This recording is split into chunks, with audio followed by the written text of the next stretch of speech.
Hello friends, मैं शराज। हम सीख रहे हैं पीएचपी में हम ऑब्जेक्ट ओरिएंटेड प्रोग्रामिंग कर रहे थे, जिसमें इस वीडियो में हमें करना है इनहेरिटेंस। बाकी सारे टॉपिक हम कर चुके हैं, तो इनहेरिटेंस देख लेते हैं फ्रेंड्स। तो इनहेरिटेंस वो होता है जो एक क्लास की प्रॉपर्टी को दूसरी क्लास में यूज़ करने की एक तरह से हमें इसमें परमिशन हो जाती है। तो प्रॉपर्टी क्या होती है, ये मैंने आपको बताया है कि वेरिएबल एंड फंक्शंस को हम प्रॉपर्टी कहते हैं। जो भी हम क्लास में कोई वेरिएबल या फंक्शन डिफाइन करते हैं तो ये प्रॉपर्टी कहलाती है। ठीक है, तो फॉर एग्जांपल हमने मान लीजिए कि हम कोई एक क्लास बनाई है, क्लास 1। अब इसमें हमने डिफाइन किया है वेरिएबल एंड फंक्शन। ये मैंने एक क्लास बनाई है जो अलग पर्पस से है। ठीक है, फिर मैं एक दूसरी क्लास बनाता हूँ जो कि मैं अलग, जिसमें कुछ और अपने कोड्स वगैरह लिखूँगा। बट मैं चाहता हूँ कि जो मैंने पहली क्लास बनाई है तो उसके में कुछ फंक्शंस या कुछ मैं वेरिएबल को यूज़ करना चाहता हूँ इस दूसरी क्लास में।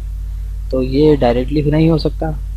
तो इसमें क्या होता है कि हम बार बार, जैसे फॉर एग्जांपल कि मुझे इसमें एक फंक्शन बनाया है तो मुझे इस फंक्शन की बार बार ज़रूरत होती है। तो इस फंक्शन को मैं बार बार डिफाइन करूँगा और बार बार इसमें मैं डेफिनेशन लिखूँगा।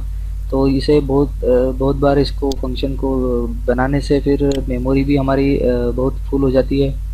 तो इससे अच्छा है कि हम इस फंक्शन को किसी दूसरी क्लास में यूज़ करें। तो इससे अच्छा है कि इस क्लास की जो पूरी वे प्रॉपर्टी है हम इसे दूसरी क्लास में यूज़ कर सकते हैं। तो अगर मैं इस फंक्शन को इस क्लास में यूज़ करना चाहता हूँ तो फिर मैं एक इनहेरिटेंस के थ्रू इसे कर सकता हूँ। ठीक है, डायरेक्टली नहीं कर सकते, इसे हम इनहेरिटेंस में कर देंगे। तो इनहेरिटेंस का मतलब ये होता है कि एक क्लास की प्रॉपर्टी को दूसरी क्लास की प्रॉपर्टी में यूज़ करना, दूसरी क्लास में यूज़ करना। तो अगर हम किसी पहली क्लास की प्रॉपर्टी में से कुछ फंक्शंस या वेरिएबल को हम दूसरी क्लास में यूज़ कर सकते हैं तो वो इनहेरिटेंस के थ्रू पॉसिबल है। तो ये कैसे पॉसिबल है, तो इसमें हमें से इसका एक सिंटैक्स होता है जिसको मैं आपको बता देता हूँ। तो इसमें हम सबसे पहले लिखेंगे न्यू क्लास, जिस क्लास में हम यूज़ करना चाह रहे हैं। ठीक है, जैसे कि मैं वेरिएबल, फॉर एग्जांपल मैं इस वेरिएबल को क्लास 2 में यूज़ करना चाहता हूँ। इस क्लास 1 का वेरिएबल है। ठीक है, तो सबसे पहले मैं यहाँ पर क्लास 2 लिखूँगा। फिर यहाँ पर एक कीवर्ड यूज़ होता है एक्सटेंड्स। ठीक है, एक्सटेंड्स करके एक कीवर्ड यूज़ होता है। और फिर उसके बाद में ओल्ड क्लास, जिस क्लास का मैं वेरिएबल यूज़ करना चाहता हूँ। अगर मैं क्लास 1 का यूज़ करना चाहता हूँ तो मैं यहाँ पर क्लास 1 यूज़ करूँगा और पहले क्लास 2 को। ठीक है, तो इस तरह से हम किसी भी क्लास की प्रॉपर्टी को यूज़ कर सकते हैं।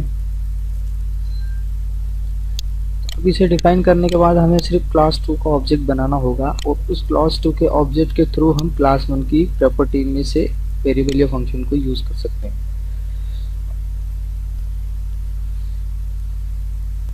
इसका एक सिंपल सिंटैक्स और देख लेते हैं। यहाँ पर हम लिखेंगे क्लास, जैसा कि हम क्लास डिफाइन करते हैं। फिर यहाँ मैं लिखता हूँ न्यू अंडरस्कोर क्लास, फिर एक्सटेंड,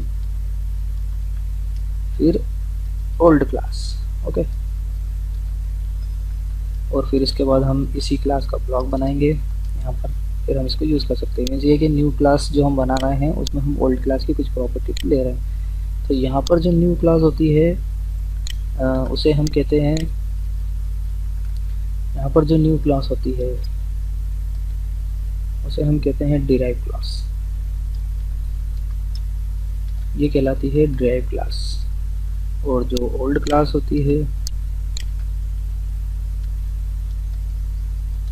उसे कहते हैं हम बेस क्लास। ठीक है, तो न्यू क्लास कहलाएगी डिराइव क्लास, ओल्ड क्लास कहलाएगी बेस क्लास। तो इस तरह से हम सिंटैक्स बनाते हैं। जब हम कोई न्यू क्लास बनाते हैं तो हम सबसे पहले उसको क्लास और फिर न्यू क्लास का नेम, यहाँ पर हम न्यू क्लास का नेम देंगे, फिर एक्सटेंड लगाएंगे और जिस क्लास की हम प्रॉपर्टी को यूज़ करना चाहते हैं फिर हम उसे डिफाइन करेंगे और फिर उसके बाद देन ब्लॉक। तो एक क्लास को दूसरी क्लास में हम एक्सटेंड करते हैं। तो ऐसा करने से हमें क्या फ़ायदा होता है, तो इसका फ़ायदा ये है कि हमें बार बार किसी मेथड या वेरिएबल को डिफाइन नहीं करना होता है। फॉर एग्जांपल अगर मैंने क्लास में कोई मेथड डिफाइन कर दी है, फंक्शन डिफाइन कर दिया है, तो हमें उसे बार बार हर क्लास में डिफाइन करने की ज़रूरत नहीं होती है। हमें सिर्फ डायरेक्ट उसे एक्सटेंड करके यूज़ कर लेते हैं। तो ये सिर्फ एक ही बार डिफाइन होता है, मेमोरी स्पेस भी ज़्यादा नहीं घेरता है। तो इस वजह से हम हर क्लास को दूसरी क्लास में यूज़ कर सकते हैं, उसकी प्रॉपर्टी को यूज़ कर सकते हैं। तो बहुत अच्छा फीचर होता है ये।